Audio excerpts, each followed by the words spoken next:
Baik, kita mulai ya materi hari ini. Tapi sebelum itu Ustadz, ingatkan lagi ada adabnya ya, Solih ya. Untuk apa? Untuk ikhlaskan niat pada Allah Ta'ala dalam menuntut ilmu ya. Dalam menuntut ilmu kita ikhlaskan niat pada Allah Ta'ala ya.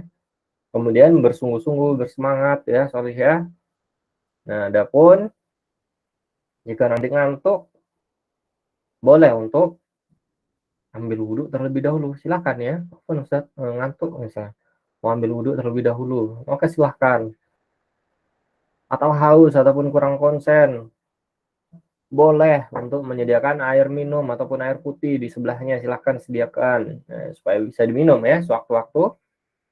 Dan yang terakhir adalah mengikat ilmu, yaitu dengan cara apa? Dengan cara mencatatnya ya. Jadi sediakan alat tulisnya. Baik, kita mulai ya. Bismillah. Nah, yang akan kita pelajari pada hari ini adalah interaksi makhluk hidup dengan lingkungan. Interaksi makhluk hidup dengan lingkungan. Nah, apa sih yang dimaksud dengan makhluk hidup? Apa sih yang dimaksud dengan lingkungan? Kita bahas ya, dan juga interaksinya. Pertama-tama definisi lingkungan. Nah, apa sih yang dimaksud dengan lingkungan? Coba kita lihat ya. Nah, istilah lingkungan ini berasal dari kata lingkung. Artinya memberi batas sekeliling atau memberi pagar ya. Atau dalam bahasa Inggris disebut dengan environment yang berarti the physical, chemical, and biotic condition surrounding organism. Artinya segala sesuatu yang ada di sekitar makhluk hidup. Nah, baik itu berbentuk apa? Biotik ya, dan juga abiotik. Nah, biotik dan juga abiotik. Lingkungan secara umum dapat diartikan sebagai segala sesuatu di luar individu atau organisme. Nah, kalau kita lihat pada gambar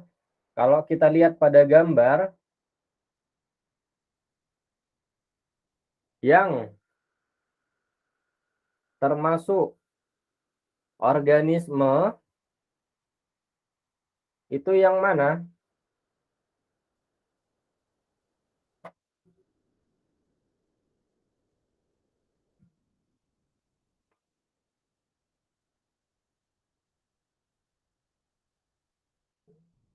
Coba Fawas.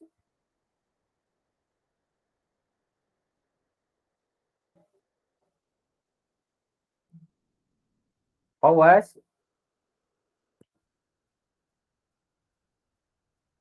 Fawas. Fawas dengar suara Ustadznya?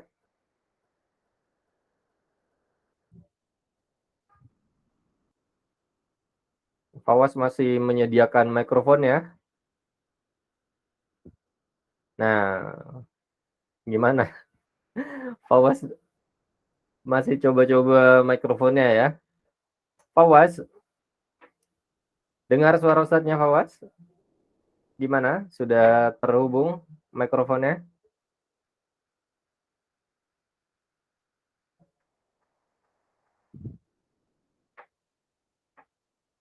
Baik.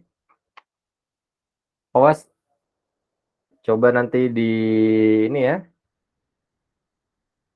diganti perangkatnya ataupun headsetnya ya, Fawas ya. Iya, Ustaz. Loh itu. Fawas, dengar suara Ustadznya berarti? Jadi ada apa? Masukin headsetnya, jadi pindah suaranya ke headset. Udah dipindahin ke TV lagi.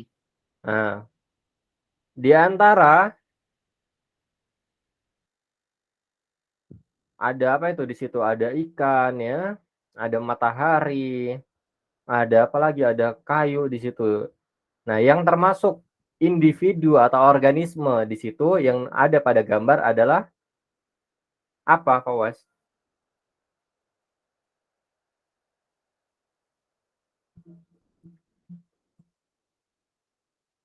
Yang termasuk ke dalam individu atau organisme. Nah, pada gambar ini yang mana saja, Fawas? Kata sama ikan, siput sama capung. Baik.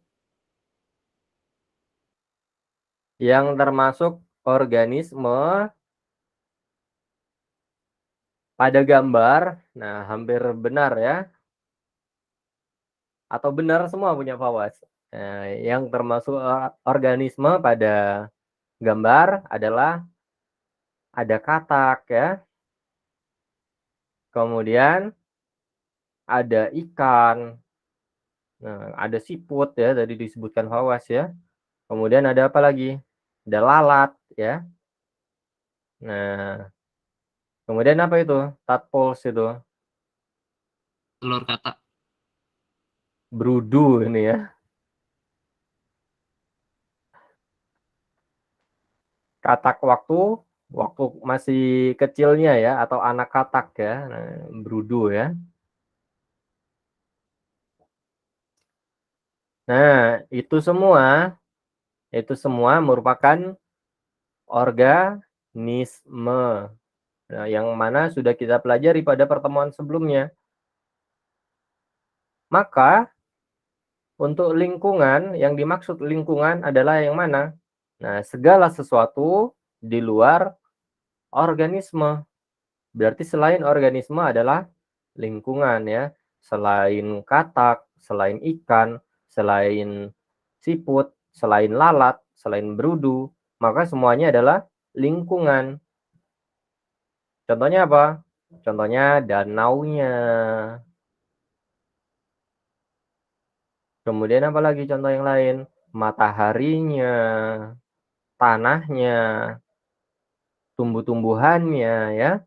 Nah, tumbuh-tumbuhan termasuk organisme atau bukan?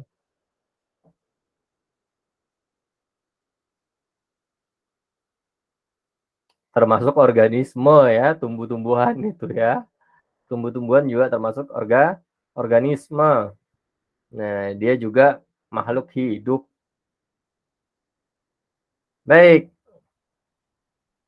berarti yang masuk ke dalam lingkungan itu yang mana? Yaitu danaunya, airnya ya, tanahnya. Kemudian apa lagi tadi? Mataharinya ya, udaranya di situ.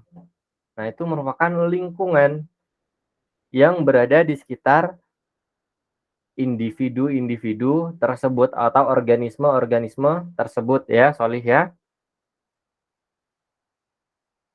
Baik, kemudian kita mempelajari komponen lingkungan.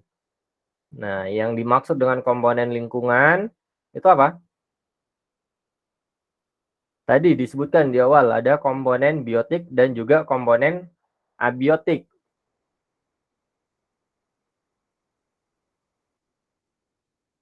Silakan Jabar dibaca.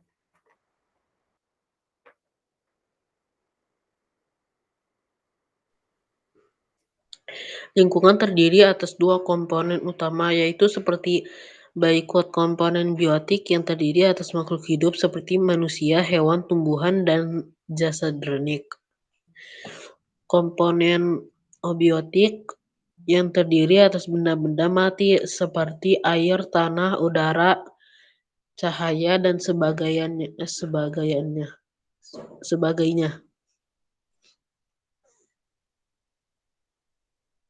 Baik.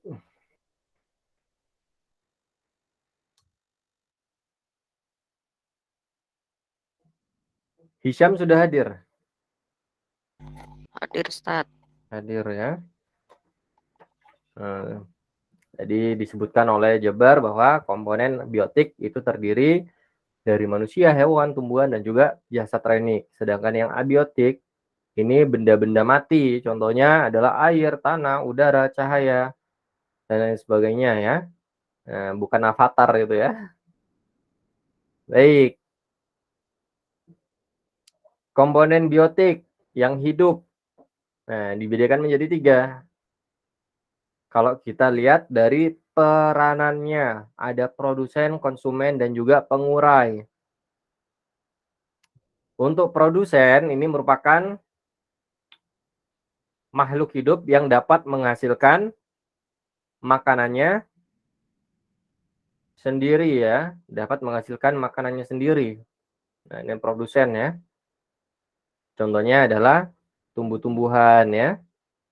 Nah, dia dapat menghasilkan makanannya sendiri dan juga dia akan diperlukan oleh konsumen atau makhluk hidup yang lain untuk bertahan hidup. Untuk bertahan hidup, makhluk-makhluk hidup yang lain ini membutuhkan apa? Membutuhkan produsen ini ya. Contohnya apa? Contoh dari makhluk hidup yang memiliki peranan sebagai produsen, contohnya adalah tumbuhan hijau. Seperti kita ketahui bahwa tumbuhan hijau ini apa? Bisa menghasilkan makanannya sendiri. Dengan cara apa? Dengan cara dia berfotosintesis. Selain dari buah-buahannya ya, bisa memberikan makanan kepada makhluk hidup yang lain, dari daun-daunnya juga bisa ya, dari batangnya juga bisa, dari akarnya juga bisa ya, memberikan makanan kepada makhluk hidup yang lain. Banyak ya, contohnya misalnya apa? Jadi nggak cuma buahnya saja yang dibutuhkan oleh makhluk hidup yang lain. Contoh misalnya pada ubi-ubian, itu apa? Akarnya ya yang kita makan atau makhluk hidup lain makan. Kemudian pada batang juga ada. Batangnya bisa dimakan juga. Contohnya apa? Contohnya bambu misalnya ya. Nah, beruang makan apa? Makan bambu. Ada juga yang dimakan batangnya apa? Tebu misalnya. Nah, ada lagi daun-daunan. Siapa yang makan daun-daunan? Banyak. Bisa serangga, bisa apa lagi? Selain serangga, ulat ya. Dan makhluk hidup yang lainnya ya, makan daun-daunan. Apalagi contohnya? Kambing, kemudian apa lagi? Sapi ya, banyak ya. Nah, bahkan buah-buahannya juga bisa dimakan. Buah-buahannya juga bisa dimakan ya, baik itu oleh manusia ataupun makhluk hidup yang lain, hewan-hewan yang lain ya. Nah, selain bermanfaat untuk menjadi apa? Makanan bagi makhluk hidup yang lain, tumbuh-tumbuhan juga apa? Berperan penting dalam menyediakan oksigen ya untuk makhluk hidup yang lain, baik itu manusia, kucing misalnya ya, ular, elang. Nah, itu semuanya sama, membutuhkan oksigen untuk bernafas. Nah, yang mana juga oksigennya kita dapati dari mana? Dari tumbuh-tumbuhan hijau ini yang menghasilkan oksigen ya. Nah, ini contoh-contoh dari tumbuhan hijau ya. Contoh tumbuhan hijau yang ada di alam. Nah, contohnya adalah fitoplankton. Nah, fitoplankton ini biasanya memang ada di atas ya.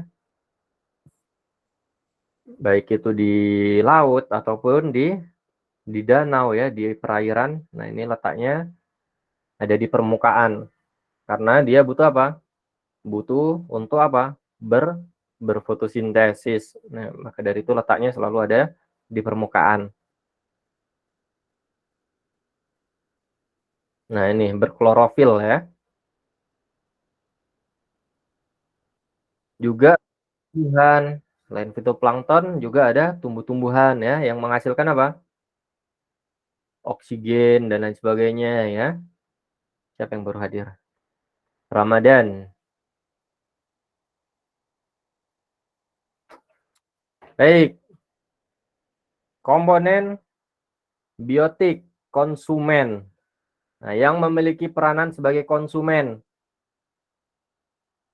Kalau tadi autotrof, kalau yang tadi autotrof dapat membuat makanannya sendiri. Nah, pada komponen biotik yang memiliki peranan konsumen, ini tidak dapat membuat makanannya sendiri atau heterotrof.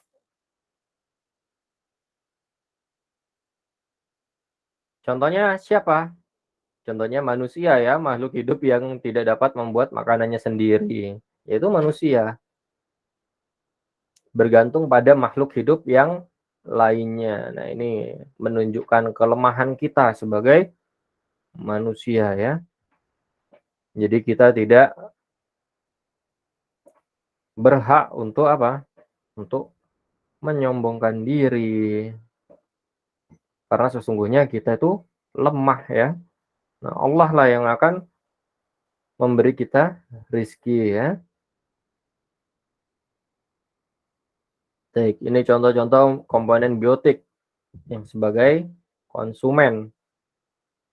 Ada yang makan tumbuh-tumbuhan ya. Yang makan tumbuh-tumbuhan disebut apa? Herbivora. Herbivora. Ada yang makan daging-dagingan ya. Nah, ini ada yang makan daging-dagingan ini. Apa disebutnya? Karnivora. Ora ya.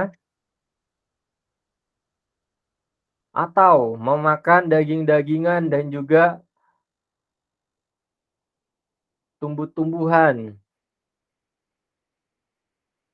Disebut apa? Omnivora. Omnivora ya. Disebut dengan omnivora.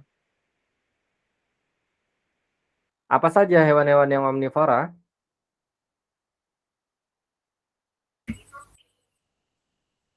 Siapa gajah zebra? Hewan yang omnivora. Ayam. Baik, benar, ayam, Masya Allah. Paling dekat ya, paling dekat dengan kita ya. Nah, biasanya ayam itu ada di mana-mana. Jadi kita tahu ya, ayam itu dikasih apa? Dikasih jagung dimakan, dikasih beras dimakan.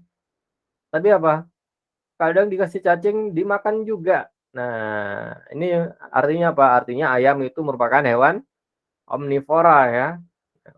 Makan tumbuh-tumbuhan iya, makan daging-dagingan iya. Ada ikan juga, ikan lele. Nah, Ustadz miara ikan lele. Ustadz ada miara ikan lele di sini. Nah, ikan lele itu juga sama, omnivora juga itu lele. Dikasih nasi ya dimakan ya. Dikasih sisa-sisa ya, sisa-sisa apa misalnya, sisa-sisa dari daging ayam misalnya, sisa-sisa dari apa lagi, tulang-tulang gitu ya. Nah, itu juga dimakan sama lele ya. Nah, karena memang lele juga omnivora. Ada yang bisa kasih contoh lagi yang omnivora apa?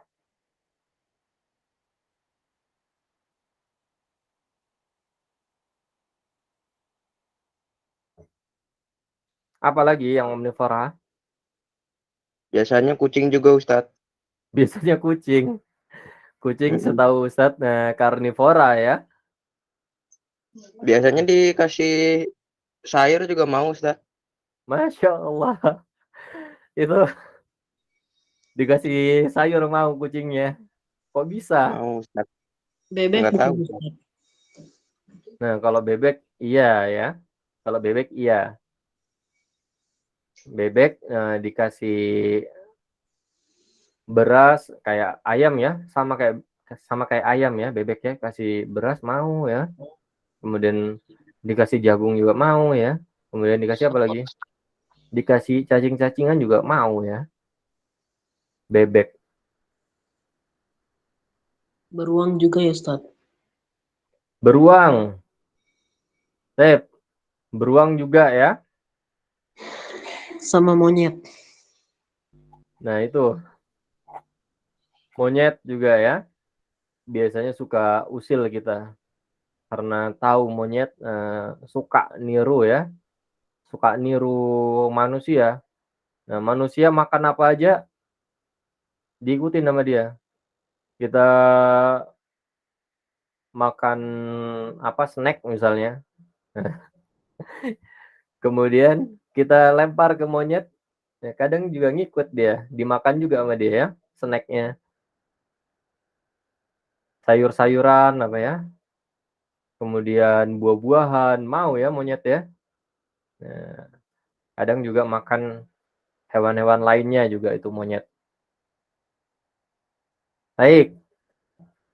Kemudian komponen biotik, nah, masih yang dalam peranan konsumen. Contohnya apa? Contohnya manusia di sini ya, disebutkan. Nah, kemudian kembali atau dilanjutkan ke komponen biotik yang memiliki peranan pengurai atau dekomposer. Nah, ini adalah organisme yang bertugas untuk menguraikan sisa-sisa makhluk hidup lainnya. Contohnya apa? Contohnya adalah bakteri ya, cacing tanah, jamur, dan lain sebagainya. Nah, yang paling sering kita gunakan apa? Biasanya bakteri ya, dalam menguraikan.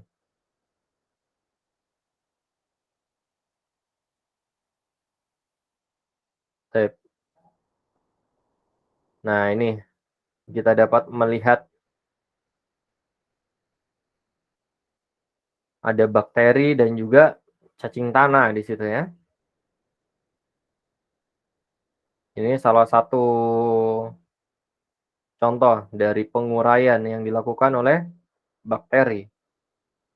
Nah, buah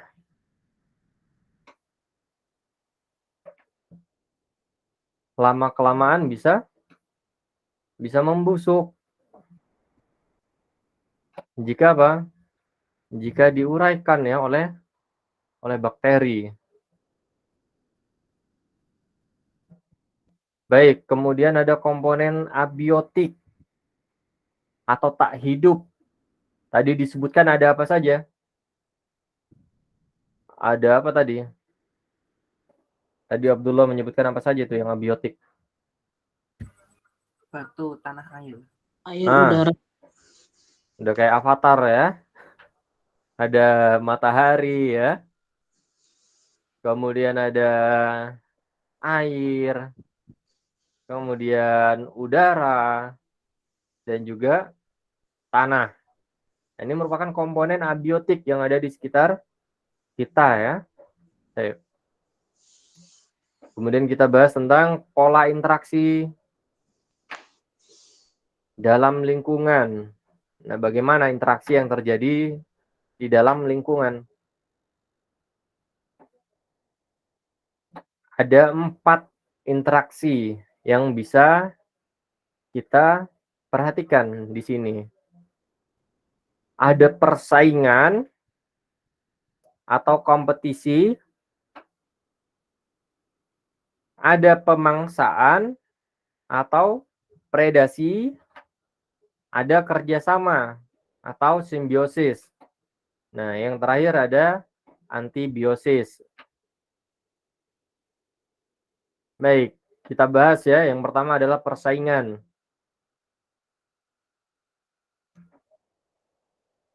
Yang dimaksud dengan persaingan di sini adalah bagaimana makhluk hidup tersebut bersaing untuk apa? Untuk memperebutkan apa? Memperebutkan makanan ya, memperebutkan apa lagi? Memperebutkan tempat tinggal misalnya ya, memperebutkan apa lagi yang lain? Pasangan misalnya. Nah, ini terjadi persaingan pada makhluk hidup ya. Contoh contoh misalnya persaingan apa? Coba kita lihat. Oh, tidak ada.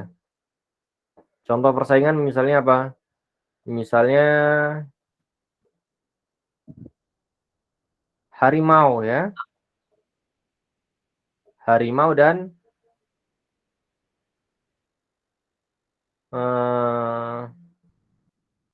apa lagi ya? Contohnya ya. Tanaman merambat, Sat. Tanaman merambat dengan Ya ada pohon, ada tanaman gitu, tanaman itu dirambatnya. Apa tuh pohonnya?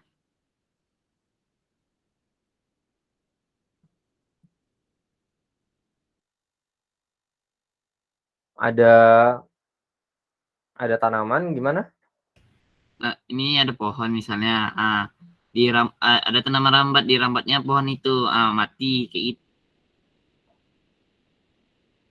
Tanamannya mati karena ada pohon merambat di situ. Iya. Baik, itu kenapa bisa mati? Apakah itu terjadi persaingan? Rebutan nutrisi, Ustadz. Nah, kalau rebutan, baik, bisa dikategorikan sebagai apa?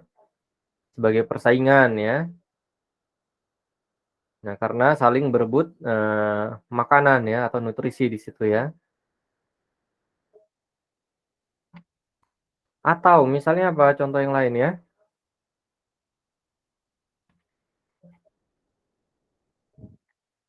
Misalnya adalah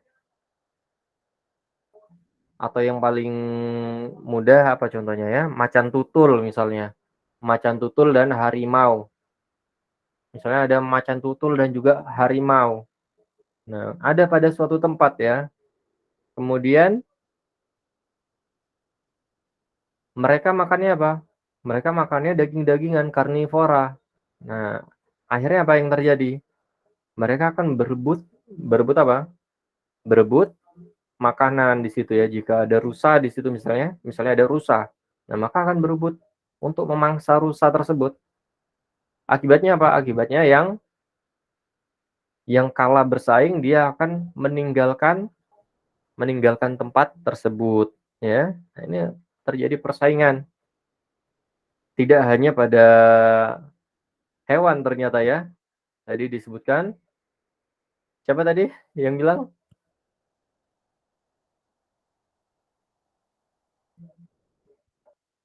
Yang tanaman merambat? Siapa tadi? Dias. Hanif. Bukan, Ustadz. Awas. Fawaz. Nah, jadi disebutkan oleh Fawaz ya. Dan juga ternyata pada tumbuhan terjadi apa? Terjadi persaingan ya. Persaingan apa? Perebutan nutrisi ya. Nah, akibatnya salah satunya akan mati karena apa? Karena tidak bisa memenuhi kebutuhan nutrisinya, akhirnya mati. Nah, ini terjadi persaingan di alam ya. Jangankan di alam ya, di alam bebas ya. Nah, di lingkungan sekitar kita juga pasti terjadi apa? Terjadi persaingan. Misalnya ketika kita memberi makan kucing liar pasti. Nah, pernah ngasih makan kucing liar? Pasti berebut ya. Antar kucing-kucing itu pasti akan bersaing, berebut. Nah, tak jarang berantem malah, diusir kucing yang lainnya.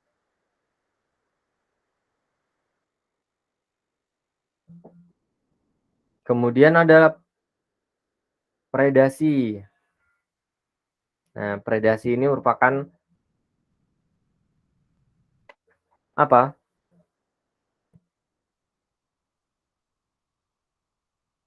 makhluk hidup yang mendapatkan makanannya dengan cara apa? Memangsa makhluk hidup yang lain. Kalau tadi bersaing, yang ini memakan makhluk hidup lainnya. Contohnya adalah apa? Singa yang memakan kijang, ya, atau singa yang memakan zebra, singa yang memakan rusa. Nah, ini merupakan predasi. Atau ayam yang memakan cacing misalnya.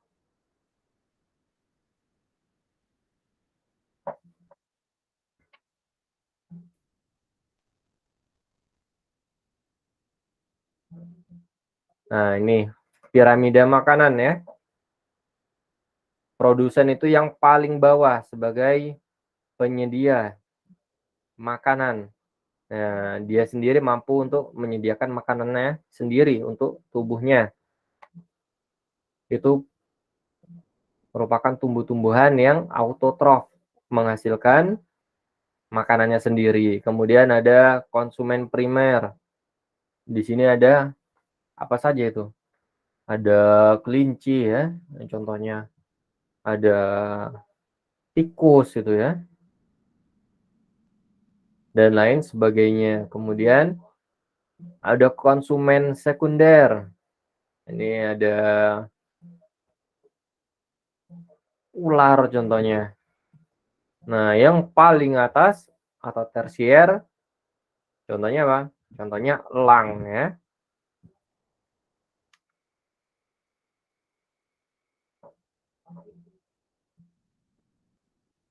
Rantai makanan. Kita dapat melihat di sini ya, bagaimana tumbuh-tumbuhan itu ya dimakan apa? Dimakan ulat di sini. Atau dimakan oleh belalang ya. Nah, tadi Ustadz sudah jelaskan di awal bahwa daun-daunan itu bisa dimakan oleh siapa?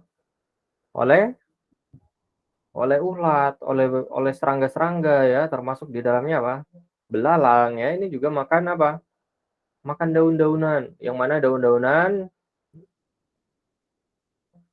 kalau kita lihat ya, kalau kita perhatikan, nah, sebagai manusia kita jarang ya makan daunnya. Tapi ya, kalau kita lihat di alam, nah, daun-daun juga bermanfaat bagi apa? Bagi ulat, bagi serangga.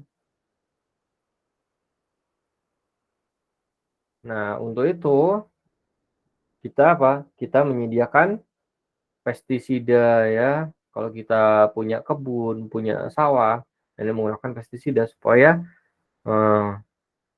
sawah kita, kebun kita ini tidak dihinggapi oleh hama.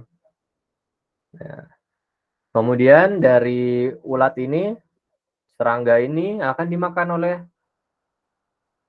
konsumen apa? Konsumen sekunder ya. Ada apa sih itu? Ada ayam ya. Kemudian ada apa lagi? Ada apa itu? Ada katak. Nah, ada ular. Hingga sampai ke konsumen tersier yaitu elang. Kalau kita lihat pada rantai makanan pada gambar, nah semuanya akan kembali ke kemana? Ke alam ya. Karena apa? Kalau dia sudah mati, nah akan dia apa? Akan diuraikan oleh siapa? Oleh bakteri. Nah, dekomposer. Dekomposernya ini bakteri ya, yang mana akan menguraikan mereka agar menjadi apa? Agar menjadi nutrisi untuk tumbuh-tumbuhan ya. Nah, ini ada rumput-rumputan, ada tumbuh-tumbuhan hijau.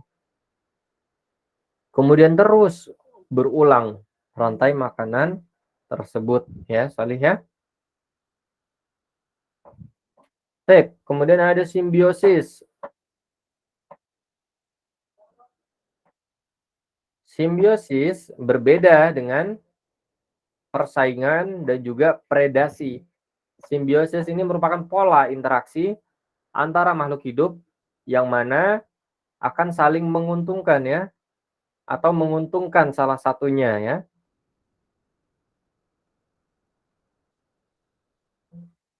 Nah, ada yang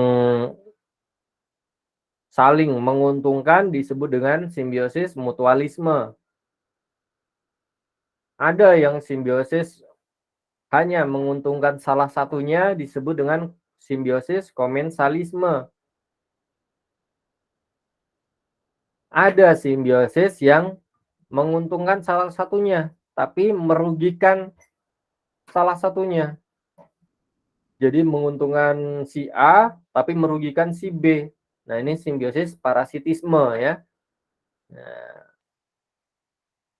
kemudian ada antibiosis. Kalau antibiosis ini artinya interaksi antara makhluk hidup, di mana makhluk hidup yang satu menghambat kehidupan atau pertumbuhan makhluk hidup lainnya. Contoh dari antibiosis adalah Kamboja dengan rumput. Nah, tumbuhan Kamboja dapat mengeluarkan zat racun yang sangat mematikan bagi rumput. Akhirnya apa? Akhirnya tidak ada atau sedikit ya, sedikit atau bahkan tidak ada tumbuhan rumput yang bisa hidup di sekitar tumbuhan Kamboja.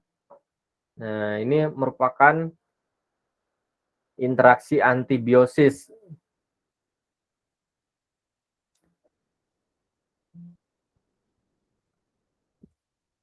Baik, macam-macam simbiosis. Tadi sudah disebutkan bahwa ada simbiosis mutualisme, artinya saling menguntungkan. Contohnya apa? Contohnya bunga dan juga atau tumbuhan dan juga apa? Kupu-kupu. Kupu-kupu mendapatkan nektar dari mana? Dari mana? Dari bunga ya. Nah, tapi kupu-kupu juga akan membantu bunga tersebut apa? Untuk melakukan penyerbukan atau perkawinan. Nah, di sini keduanya saling menguntungkan. Baik itu untuk kupu-kupunya yang mendapatkan makanan, juga untuk tumbuhan tersebut karena dibantu untuk proses penyerbukan atau perkawinan. Selain dibantu oleh serangga, sebenarnya masih bisa ya tumbuh-tumbuhan itu melakukan penyerbukan dengan bantuan alam ya. Contohnya misalnya dibantu dengan angin ya, dan lain sebagainya. Nah, untuk pembahasan ini adalah simbiosis mutualisme, artinya ada dua organisme di sini yang berinteraksi dan saling menguntungkan. Yaitu contohnya kupu-kupu dan tumbuhan ya.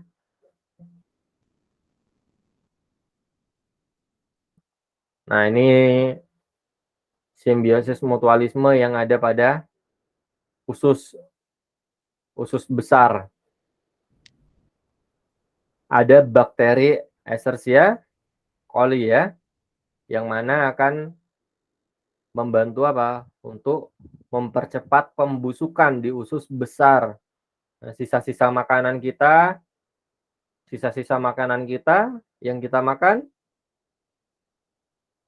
sampai di usus besar akan dia apa? Akan dimakan ya oleh bakteri E. coli ya.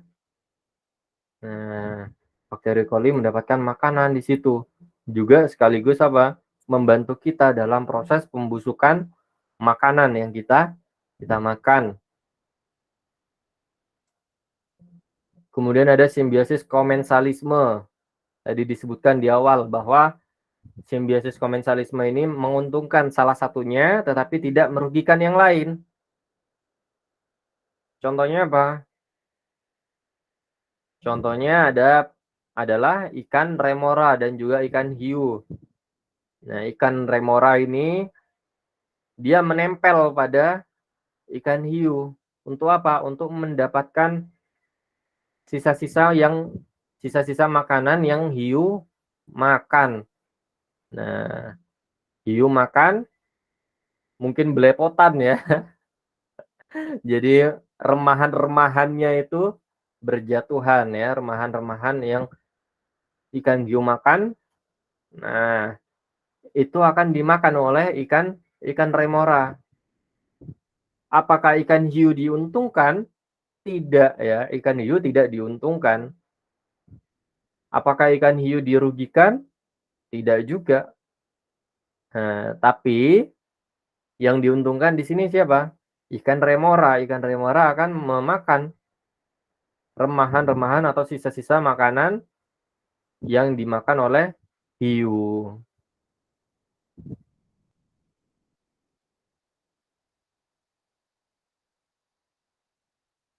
Nah, ini contoh yang lain adalah tanaman anggrek dan juga pohon mangga. Nah, tanaman anggrek mendapatkan keuntungan dengan menempel pada pohon mangga. Keuntungannya apa? Dia dapat sinar matahari yang cukup ya. Kemudian mendapatkan air serta zat-zat untuk melakukan proses fotosintesis dengan menempel pada pohon mangga. Nah, apakah pohon mangganya dirugikan? Tidak ya, pohon mangganya tetap tumbuh dengan baik. Nah, kecuali seperti tadi yang dikasih contoh oleh Pak Was ya. Tumbuhannya sampai mati Ustadz, karena ada tanaman merambat. Nah, itu bukan simbiosis komensalisme. Kalau simbiosis komensalisme ini menguntungkan salah satunya tetapi tidak merugikan yang lain. Nah, kalau merugikan yang lain tapi menguntungkan yang satunya disebut dengan simbiosis parasitisme. Sering kita mendengarnya ya, parasit. Nah, artinya merugikan yang lain. Contohnya apa? Contohnya nyamuk ya yang mengisap darah kita. Nah, nyamuk untung dengan mengisap darah kita. Karena memang untuk berkembang biak nyamuk butuh darah kita ya. Nah, nyamuk betina ini membutuhkan protein untuk menghasilkan telur. Proteinnya ini didapat dari apa? Dari darah manusia, darah hewan ya. Nah, inilah nyamuk ya, nyamuk betina. Kalau nyamuk jantan karena dia tidak bertelur, nah maka dia tidak menghisap darah manusia, tidak menghisap darah hewan ya. Nah, nyamuk jantan lebih fokus untuk menghisap nektar ya. Sip. Jadi di sini nyamuk diuntungkan. Terus bagaimana dengan manusia atau hewannya? Nah, akan dirugikan karena apa? Karena dapat terserang penyakit-penyakit berbahaya ya, Solih ya. Atau contoh yang lain apa? Misalnya lalat dengan buah. Nah, lalatnya untung dengan memakan buah tersebut, tapi buah-buahannya akan rugi karena akan membusuk ya. Baik, alhamdulillah, jazakumullah khairan. Materinya sudah selesai, anak-anak. Jika ada yang ingin ditanyakan, silahkan tanyakan sebelum kita akhiri.